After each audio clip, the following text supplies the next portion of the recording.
Hello everyone, I'm Buck Weezer.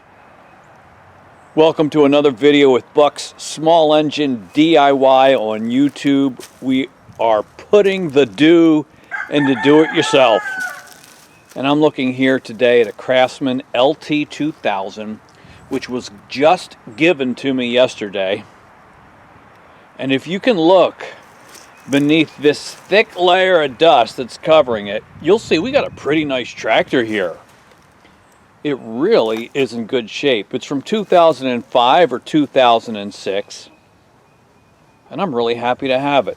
Now, before you get too excited, I need to tell you that it appears that this engine is seized up. And what I'm told from my friend who gave this to me, this belonged to his neighbors before they moved, and they didn't have enough oil in it, and it just stopped working, and the engine seized up. And then they pushed it into their shed, where it sat for about 9 years, just sitting. That's what I'm told, and that's why it's so covered with dust. See that? We could write in that. But it's otherwise in very good shape, so we're going to have to do something.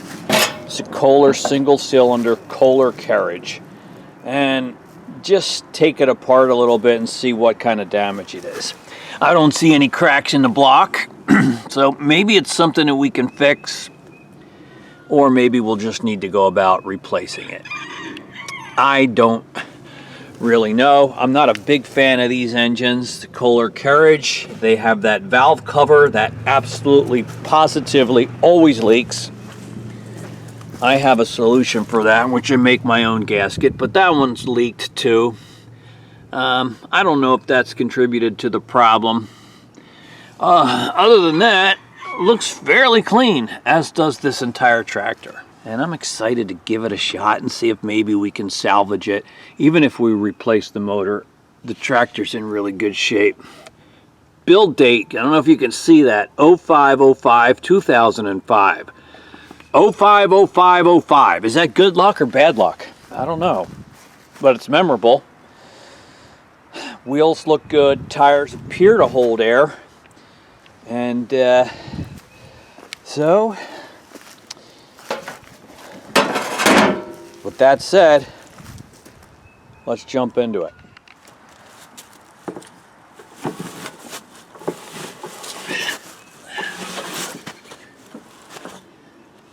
Here we go.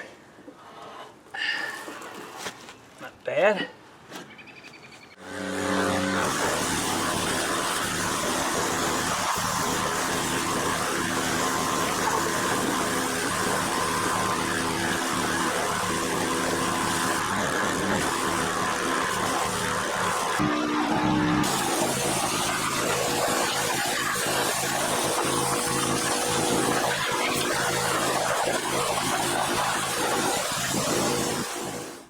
Yeah, that looks great now.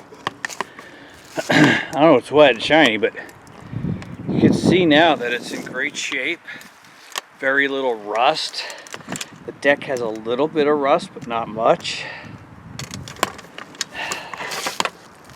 So I'm really happy with how that, really happy to have this guy.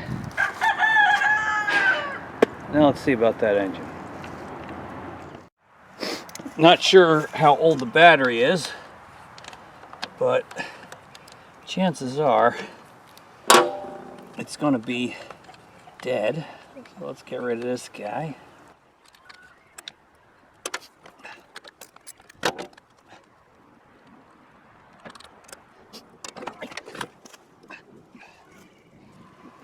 I decided I wanted to take off this engine cover and get to this flywheel to see if maybe I can put a wrench on it and turn the engine.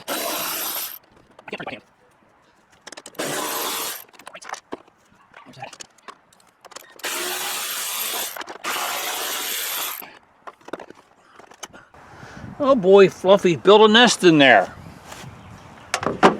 What a surprise.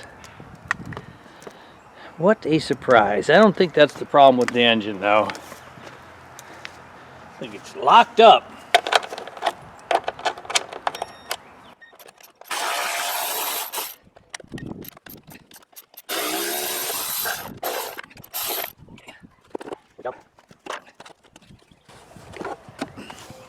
Oh my.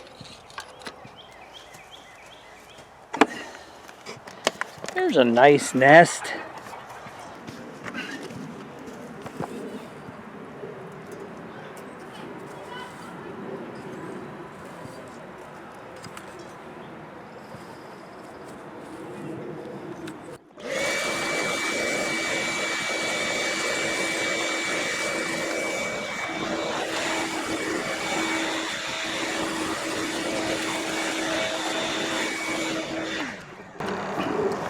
I will say that Fluffy's nest could cause the engine to get too hot because these cooling fins need to be clean and clear. I don't know if that's what went wrong with it, but it's a possibility, something to think about anyway.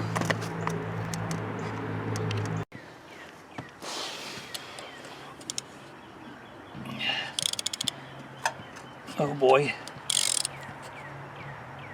Nope. Yeah, it's good and locked up, I think. All right. Well, I think we got to take it apart so we have a better idea what's going on. Well, it looks to me like what I have to do, I don't have to actually pull the engine yet. I can just take off the top cover. I'll get rid of the alternator, the ignition coil, take the starter off, remove this bracket. Then I can just go around with these 10mm bolts, and I should be able to get the top of the engine off, and we'll be able to see what's going on.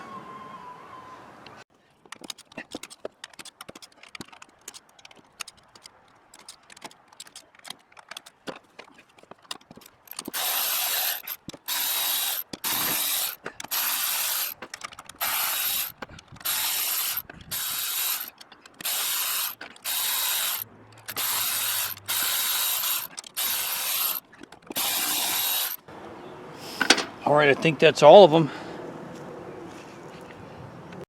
All right, see if we can tap it loose. I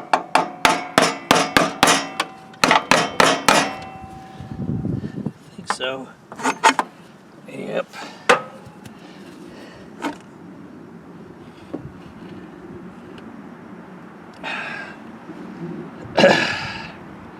It's our governor. He looks all right. Oil filter. Well, my initial observations are I don't see any broken connecting rod. At least not yet. And I'm going to pull this cam gear.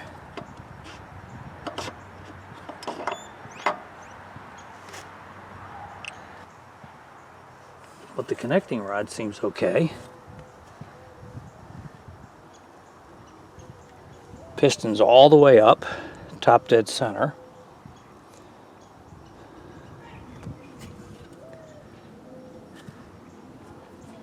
Yeah, so I'm not sure yet. All right, I'm forcing the engine to turn.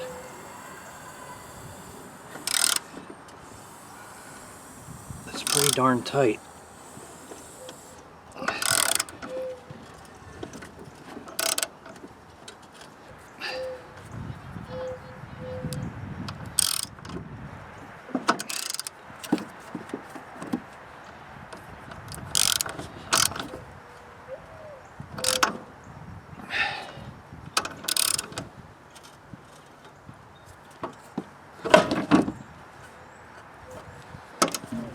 Like, what's this guy?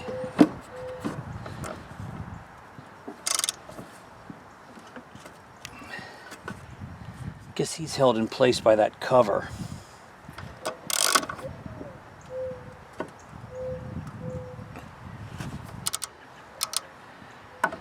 But we're moving a little bit, and I don't see any broken parts.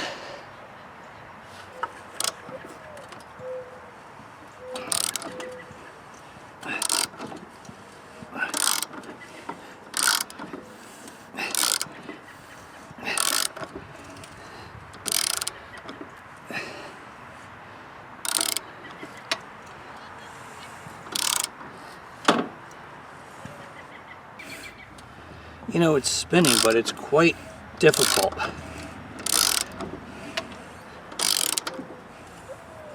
I don't actually see any broken parts. I wonder if maybe the problem is maybe this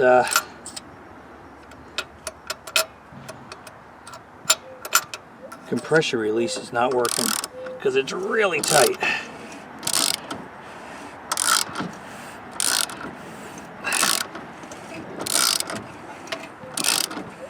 That's just really tight right there.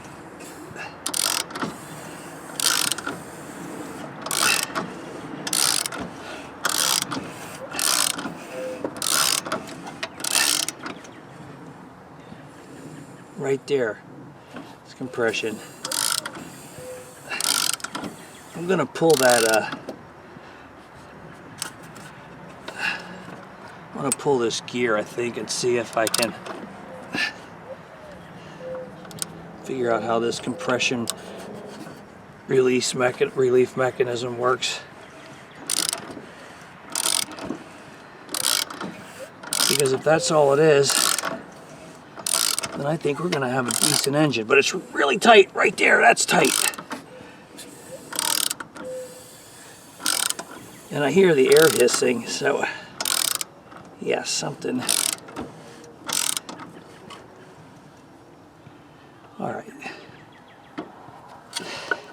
All right, well, I think it's good news. I don't think we got a major serious problem here.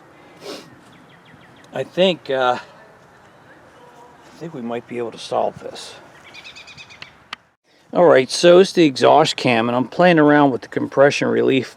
This guy right here is that little bump that will relieve a little bit of compression when we're cranking the engine.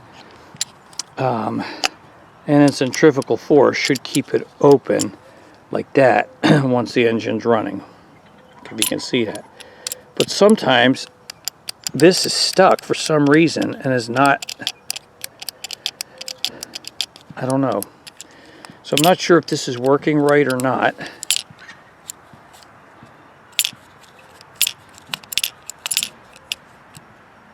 Like right there, it's stuck. I don't know. I'll have to play around with that some more. All right, I'm going to shoot a little WD-40 through the spark plug hole into the cylinder. And I don't see anything amiss.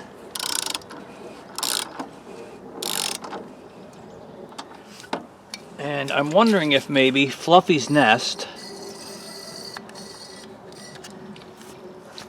just got this thing too hot, but the piston froze in the cylinder. I don't really know.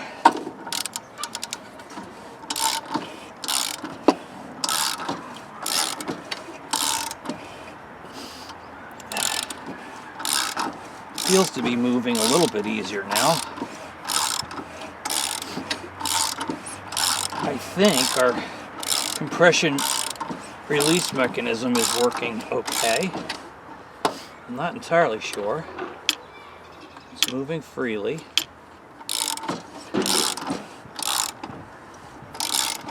Our engine is spinning. Oil is pumping.